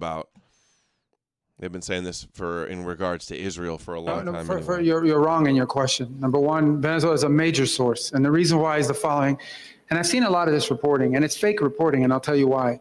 It says that somehow Venezuela is not involved in the drug trade because the UN says they're not involved in the drug. I don't care what the UN says. The UN doesn't know what they're talking about. Maduro is indicted by a grand jury in the Southern District of New York. That means the Southern District of New York presented the evidence to a grand jury, and a grand jury indicted him. And then a superseding indictment came out that was unsealed about 1.5 years ago that specifically detailed Maduro's actions. So number one, let there be no doubt, Nicolas Maduro is an indicted drug trafficker in the United States, and he's a fugitive of American justice. No, you're wrong in your question. Number one, Venezuela is a major. Most importantly for us, President Trump was pretty clear yesterday. He said the United States is going to run Venezuela. Under what legal authority? Well, first of all, what's going to happen here is that we have a quarantine on their oil. That means their economy will not be able to move forward until the conditions that are in the national interest of the United States and the interest of the Venezuelan people are met. And that's what we intend to do. So that leverage remains, that leverage is ongoing, and we expect that it's going to lead to results here. We're hopeful that it does, positive results for the people of Venezuela, but ultimately, most importantly for us, in the national interest of the United States. We will no longer have, hopefully, as we move forward here, we'll set the conditions so that we no longer have in our hemisphere a Venezuela that's the crossroads for many of our adversaries around the world, including Iran and Hezbollah, is no longer sending us drug gangs, is no longer sending us drug boats, is no longer a narco-trafficking paradise for all those drugs coming out of Colombia to going through the Caribbean and towards the United States. And obviously, we want a better future for the people of Venezuela. We want them to have an oil industry where the wealth goes to the people, not to a handful of corrupt individuals. Yeah, we're gonna give them. Yeah, we're gonna make them rich. We're bringing it back to the people. On Rumble. Bro, we have to stop with these moral/idealist arguments. Europe should be taking land and resources too. They're basically defenseless. Trust me, the world is more peaceful with America running. I would rather have America run, because I'm American and I live in America. I'd rather have America running things than Russia, China, and Iran. We can deal with our own Zionist problems. I do agree. But I'm worried about the big picture and where things are heading. This is how they sell it to you. Oh, you're building up America's empire. No, actually, they're building up Israel's empire is what it seems like. And we're going to be scapegoated and hung out to dry and rug pulled. That's what I'm afraid of. By, pirates all over the world. That's what we're working towards, Pirates. And we intend to use the leverage we have to help achieve that. Let me ask the question again. What is the legal authority? Like, do you really think that Marco Rubio and Trump and Lutnick and Lindsey Graham are, based in, doing this for America exceptionalism? Maybe if they weren't all zogged out Adelson and BB puppets, that would be a more convincing argument. For the United States to be running Venezuela? Well, I explained to you what our goals are and how we're going to use the leverage to make it happen. As far as what our legal authority is on the quarantine, I'm very simple. We have court orders. These are sanctioned boats, and we get orders from courts to go after and seize these sanctions. So I don't know, as a court. What gives you permission? Oh, your own court said you could? $5. Russia has been agitating Finland as well. America has just ruined its relationship with the Nordics. Russia and America are going to carve up Edom before the big war. Speaking of Nordics, look, here's German foreign minister responds to Trump, says Greenland is a part of the Kingdom of Denmark and they're a member of NATO. So in principle, NATO will defend them against American takeover. Interesting. Grönland ist genauso wie die Färöer Bestandteil des dänischen Königreiches und da Dänemark der NATO angehört, wird auch Grönland prinzipiell von der NATO zu verteidigen sein. Und wenn es dort weitere Erfordernisse gibt, die Verteidigungsanstrengungen bezüglich Grönlands zu verstärken, dann werden wir das im Rahmen der Allianz miteinander zu besprechen haben. Grönland ist genauso wie die Färöer Bestandteil des dänischen. So, I was curious. I assume Greenland and Denmark do allow U.S. military bases under specific agreements. So why do we have to, if we already have bases there, if they're already, if we're allies with Denmark and they're in NATO and we're in NATO, why is that not enough? What else do we need? Optics Prime sent $5 on Rumble. The big picture is a risk board game. Yeah. The grand chessboard. Graham, to our Cuban friends, liberation of your homeland is close. It is over. It's just a matter of time. And Donald Trump will have done something that's eluded America since the 50s. Deal with a communist dictatorship 90 miles off the coast of Florida. I can't wait till that day comes. To our Cuban friends in Florida and throughout America, the liberation of your homeland is close. It is.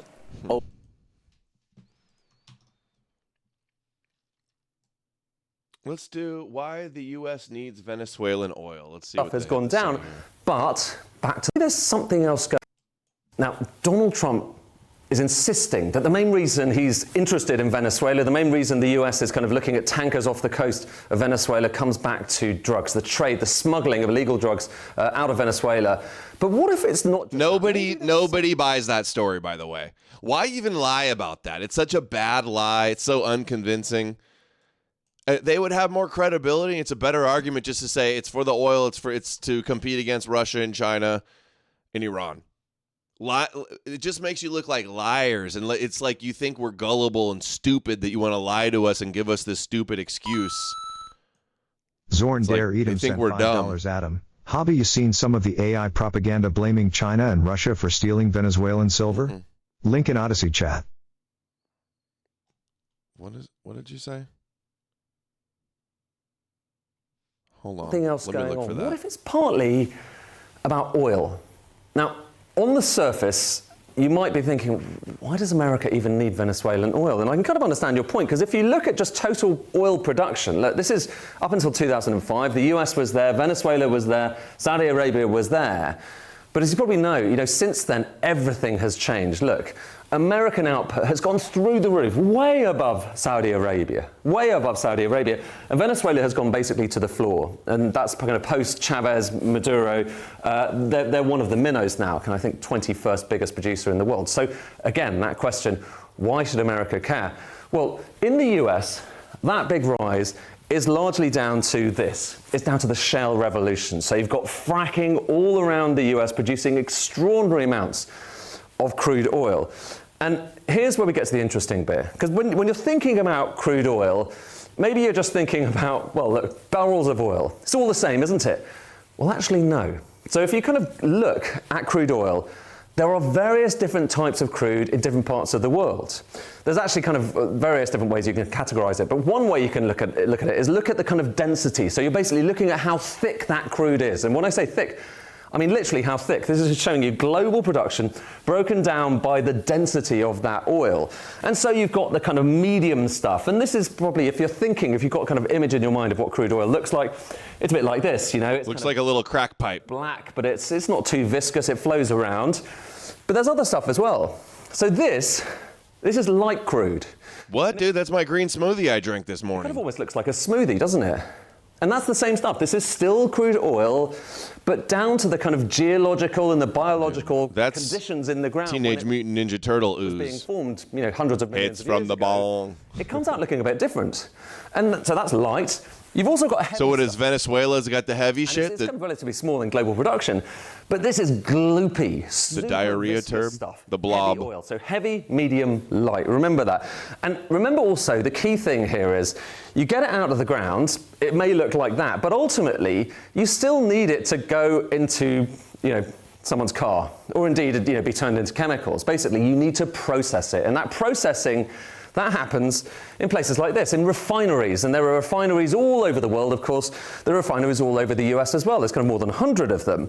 And if we kind of look at where those refineries are, well, so there's some in California. So the history in America, actually, historically, a lot of the early Californian oil, that was the heavy, gloopy stuff. And if you look at kind of some of the refineries in America. Gloopy oil. Here are some of the refineries. West Coast. There's one in LA there. These are the 10 biggest. You've got some up here around kind of towards Canada. There's some areas in LA where you drive around and you can just see oil pumps all over doing their thing. That in a second. But a lot of them are down there, kind of Texas, Louisiana, on the coast. And here's the critical thing. These refineries are primarily set up for heavy oil, for taking that gloopy stuff and turning it into gasoline and all of the other different products. But here's where things get interesting. And remember that chart I showed you a moment ago, the one which showed kind of shale oil and how it kind of went through the roof? The oil that's generally produced with shale oil, the fracking oil, that comes out of the ground mostly in the light form. So it's the smoothie. It's sometimes actually even clear. It comes out of the ground clear rather than black. So which one's more valuable? American production right now. Poop or smoothie? Shale oil tends to be light stuff. And actually that's kind of going back 10 years. Look at where we are now. Look at those bars. In the last few years, the amount of light oil being produced in the US has gone up and up and up, and the amount of kind of heavy stuff has gone down. But back to those refineries. They need to be fed. If America's going to have gasoline, it needs to feed those refineries with heavy oil. So if you look at the kind of imports coming into America, in recent years, even though America is producing so much oil, more oil than it ever produced before, it still needs to suck in loads of oil from overseas. And the type of oil we're talking about, it used to be, it's mostly heavy crude. It used to be only 12%. So only 12% of imports were heavy, gloopy crude. Now, it's about 70%. So 70% of the oil coming into America, which it needs to basically keep its economy going, is heavy crude. And where does heavy crude come from? Well, here are some of the big countries where you find most of it. It's Canada and Venezuela. There's one other I'll come to in a second. Dude, maybe that's why Trump wants to take Canada too.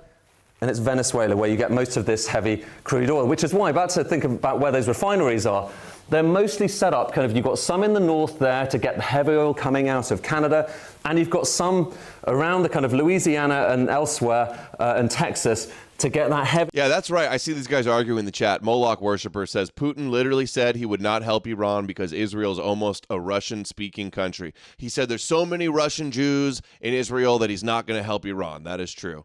Okay, can you guys? Oil that comes in from Venezuela. That was Putin did nothing to help Iran.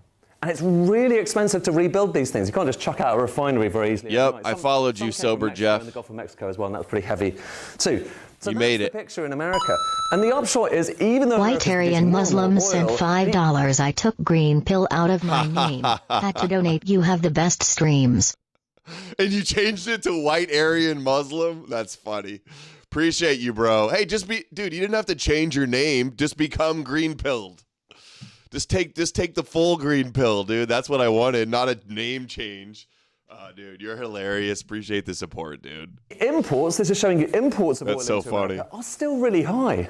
And if you break down those imports by the country that stuff is coming from, well, there's Venezuela, and it used to be a decent slug, actually more coming from Venezuela just about than from Canada just at the turn of the millennium.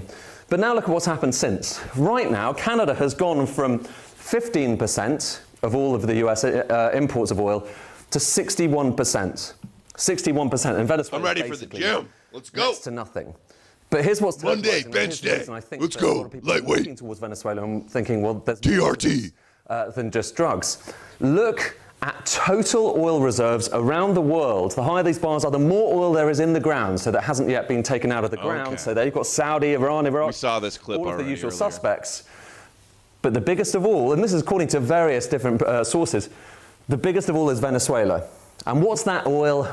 It's the heavy, tarry stuff that you might well want to put into those American refineries. And so our refineries need the heavy stuff. I guess they're built to deal with that, to process that.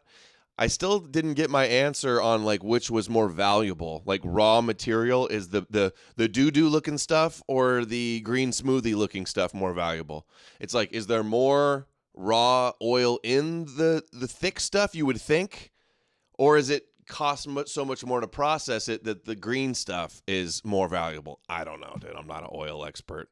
I don't think any of you are. Does anybody have the answer to that? I wouldn't expect us to have any oil experts in here. Bubbling crude. Yeah. But what do I know about oil is what is that movie or that TV show? What is the TV show about the guy that struck oil and like moved to California or something and got rich? The Crumpets? What was that show called? Who's going to get that first?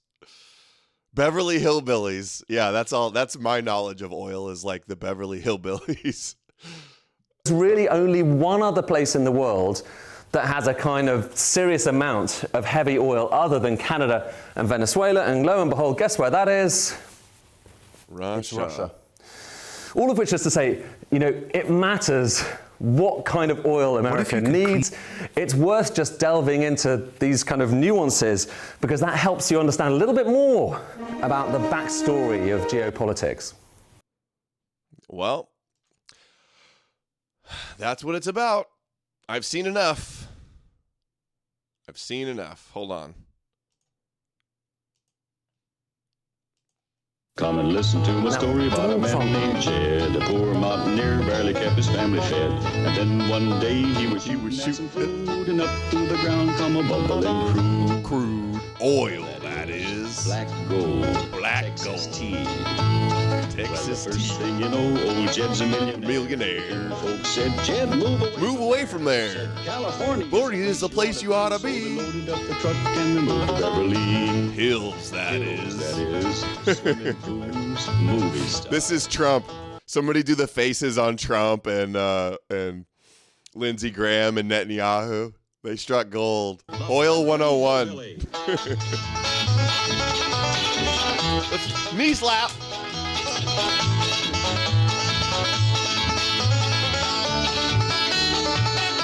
Dude, this is jamming. Oh, who didn't love the Daisy Dukes on this girl? Oh yeah, my first crush was this girl right here.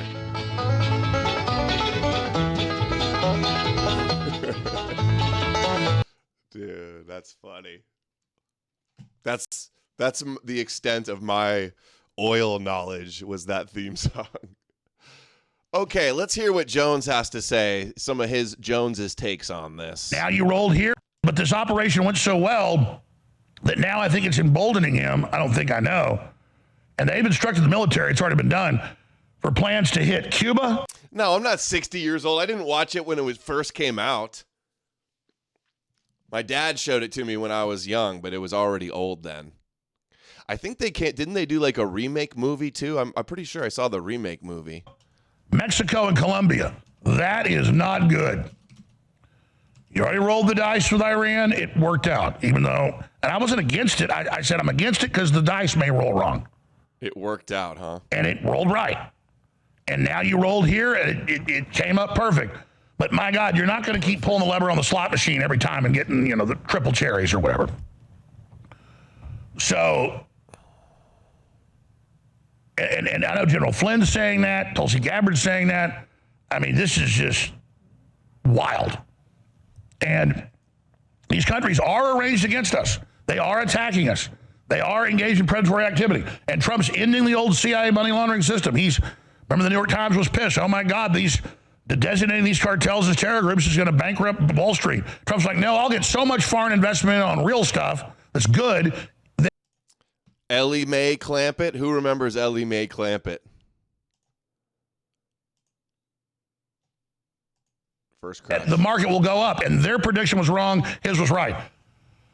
But with Trump, he is literally not going to have the CIA dealing drugs anymore. He's not going to have all this crap anymore. So that is a very moral thing. Israel's going to do it. And the system's really pissed, but so far Trump is succeeding. The system's so pissed, like Netanyahu and Lindsey Graham are just furious. But China is watching this, and they've been planning extraction attacks to basically take over the Taiwanese government, where they just seize the government, grab the government officials, and then put in an interim group that just lets the Chinese in. So a lot of things can happen, but two big fronts. Does this make Russia and China back off and say, or okay, fight this harder, will resolve? That's about a 60% chance. I'd say, yeah, it leans towards that. And the calculus is why Trump did it. There were so many other things it did that were good for America, gonna escalate. good for Venezuela, and good for the future of really the world and securing our zone and CONUS, that they did it. But I bet a 40% chance that... Oh, yeah, the girl from Gilligan's Island, too, also. And I Dream of Jeannie. Dude, you're bringing me back to my childhood. You're bringing me back to those funny little feelings of my childhood. This now accelerates China going into Taiwan with a similar operation to what you just saw the U.S. military pull off. And believe me, China has got extremely well-trained troops, and they can definitely pull something off like that. So the question is, when they go in, is the U.S. going to sit back? And from what I've seen with the end of the rules-based UN control system, this is what it's really all about. And I said this weeks ago, but it became out, Russia said, China urges to stop toppling the government and release Maduro. I bet they do. We'll not activate those missile batteries and stuff when you come in if you go ahead and, just give us a deal on Ukraine. And about 3 weeks ago, suddenly Trump put all the pressure on Zelensky. And I could tell that it happened then. And I think it's a wink, but I'm not sure about this because even the policymakers aren't, because these conversations are between the president. Okay, I thought this came on in a little more hotter here. Here's Venezuela explained. Here's the 2-minute version. For the people that are geopolitically illiterate, let Alex Jones break it down to you and give you the truth. Just calling the balls and strikes. I love how Alex Jones is giving us like the Hollywood CIA propaganda and goes, here, if you're geopolitically illiterate, check out this Hollywood slop CIA propaganda and it'll explain it to you. Alex gets his geopolitical analysis from Hollywood movies, apparently. Let me ask you this. Which one of these places can claim to have the largest oil deposit on the planet? Dude, here's your predictive programming. Here's your subliminal messaging here. Yeah, the CIA literally works with the filmmakers. He literally has Jay Dyer hosting Fourth Hour that's like esoteric Hollywood. CIA does their propaganda with all of the Hollywood. Zordarito and then sent $5. Here it is. The Q-sphere must be going bonkers over white hats and 27 chess. Always. They never stop. Saving Israel for last, bro. Thunderstorm 9 sent $10 on Rumble. Hi. Thank you. Sweet crude is less dense with lower sulfur, needing less refining, meaning less heating to separate into its different parts like jet fuel, gasoline. Mm-hmm. Yeah, I saw somebody else answer. They said that the thick stuff is what our refineries are made for, so that's what we need, but that the thin stuff takes less processing, so it's cheaper. Dude, who is this troll in the chat? Dat one time. Is he in here just talking shit? Because you're gonna get booted quick if you're in here just talking shit to everybody. Saudi more than Iran. Wow. Okay, what about things like... Alex is like, here, guys, here's your CIA Hollywood goyslop. This is how Alex gets his analysis. That guy got, Alex is like, look at this Hollywood movie propaganda. Listen to Jim from The Office explain why Trump is right to take out Venezuela for Israel. CIA predictive programming. I know, I can't wait to see. I'm going to read some of these replies in here and see what... World stage, that's why it's put into this Hollywood movie. What movie is this, by the way? He was in Benghazi, right? But what movie is this? Chat says Jim and Pam are Zionists.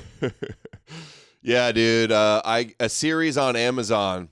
Dude, I get all my geopolitical analysis from Alex Jones and Jim from The Office. Yeah, Sovereign Bra, #1 reply. This show is literal CIA propaganda, dude. Look at Alex Jones, neocon sellout. This is so good. Biggest alternative media fraud in the world. What happened to you? Of course, Alex, dude, he's getting roasted. Gets his knowledge of international relations from a movie. Yeah, I get my knowledge about oil from the Beverly Hillbillies and Jim from The Office. Jack Ryan series on Amazon Prime. Thank you, Ella. Steve Pachenik is based on, Jack Ryan is based on Steve Pachenik. This is actually Steve Pachenik here telling us that we need to do it for Maimonides' grandson and Zionist Jabotinsky and his rabbi. Blah, blah, blah. Tom Clancy shit, yeah. Everybody's calling him out. CIA propaganda, CIA. Alex Jones learning about geopolitics from CIA-funded TV show is the most Alex Jones thing ever. Dude, no shame for Jones. Here, Goy, this is what you need to know. Check out this CIA propaganda show on Netflix. About 1:30. You know it's serious when Alex Jones gets his really grumbly voice. You know it's about, and he talks slow, it's about to be real serious. At about 1:35 Eastern Time on Saturday, January 3rd, 2026, President Trump ordered precision military operations and extraction of Maduro, the dictator of Venezuela, and his wife. Not one U.S. serviceman died. Yeah. Pure predictive programming from that show. It's just like how they had the Iran predictive programming in the latest not Mission Impossible, Maverick. What's the show, the movie, the Scientologist guy? God, my brain is. I should have ate breakfast this morning. What's the movie where they fly the planes with the Scientologist guy? God. This is why Top Gun. Yeah, the new Top Gun remake had all this predictive programming for bombing Tom Cruise for bombing Iran. Was even damaged. He's starting to look like Richie from Boston. That's funny. Of coordination is just, quite frankly, frightening. Now, let's separate that for now and come back to it later. I have, in 31 years, never supported any offensive military operations of the U.S., because it's all been for globalism. It's all been for the rules-based order. So for those of you out there that actually want to understand what's happening, it's a fact what's going on. You can make a decision about whether it's right or wrong. But the rules-based order was set up by the Rockefellers, the Rothschilds. Let me give you the spin on why this is a good thing that Trump did, dude. He's such a Shabos boy, errand boy. Dude, Jones is the worst, dude. He's the worst. Years ago, who were really communists. Okay, I can't handle any more from him. So here's one of the fake AI videos. Look at this. 118,000 likes, 40,000 retweets, 5 million views, community noted as an AI fake video. Oye, el dictador cayó. El pueblo finalmente está libre. Psyops abound. Gracias a los Estados Unidos por liberarnos. Y viva la libertad.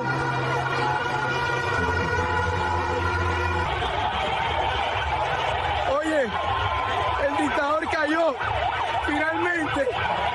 Estamos libres, estamos libres. Viva Venezuela libre. Gracias, Dios. Gracias. Oye, el dictador cayó finalmente. Granadito, hermano, esto es real.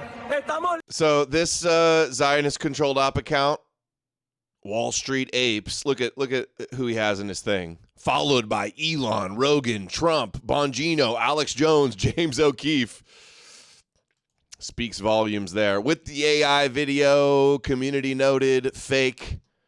Alex Jones shares millions of Venezuelans flooded the streets of Caracas. And it's community noted. This is an anti-Maduro protest, but it's in 2024. Jones doesn't care. Maduro asked for a fight and history gave him a knockout.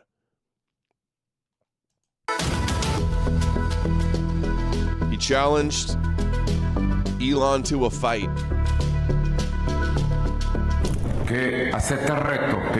Oh, I forgot. Thank you. Yeah, one of the Rothschilds tweeted out like, "Good job, guys," or something positive about it. He was happy. Hello, Mo. Estamos hablando. Pero vente para acá, en el poliedro, tú y yo. So he accepted the challenge of Elon to fight him at their event. Elon Musk, te acepto el viaje a Marte. Pero te das conmigo.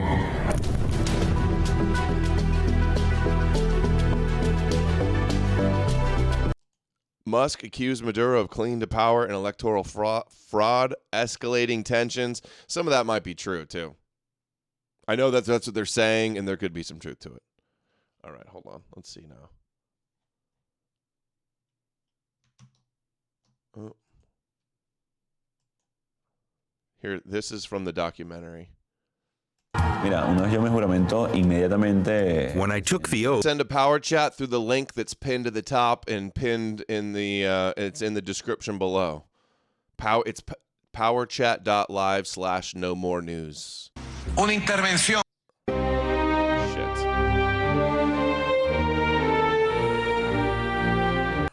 Shit. Supposed to move. This is an AI care pass. Just wait for the AI revolution. On this. The order was to shoot us on sight. I was crisis in Venezuela, Maduro's ongoing power struggle. It came out a year ago. Up in a second here, it's going to go to the cartoon, the propaganda cartoon that they put out. It's so fun. Caracas. Isn't there a city or a town in Star Wars that sounds like Caracas?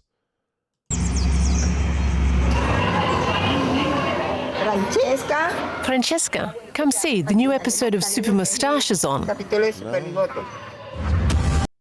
This one alpaca hoodie is replacing an entire... Sorry for the ads, guys. Hopefully. Super Mustache. No, I haven't been sweater. I was looking up alpaca. Before I went to Germany, I thought it was going to be cold. I Googled alpaca once, and now I get nothing but alpaca ads. His team have arrived to solve our Arrakis is doing up Icelandic wool stuff, but it ended up not actually being that cold. I was fine. Rated among... care. No, I don't want to do that one. This one. To contribute to your success, we need to blow this channel up. We're blowing up in 2026 away, and I will see you guys tomorrow.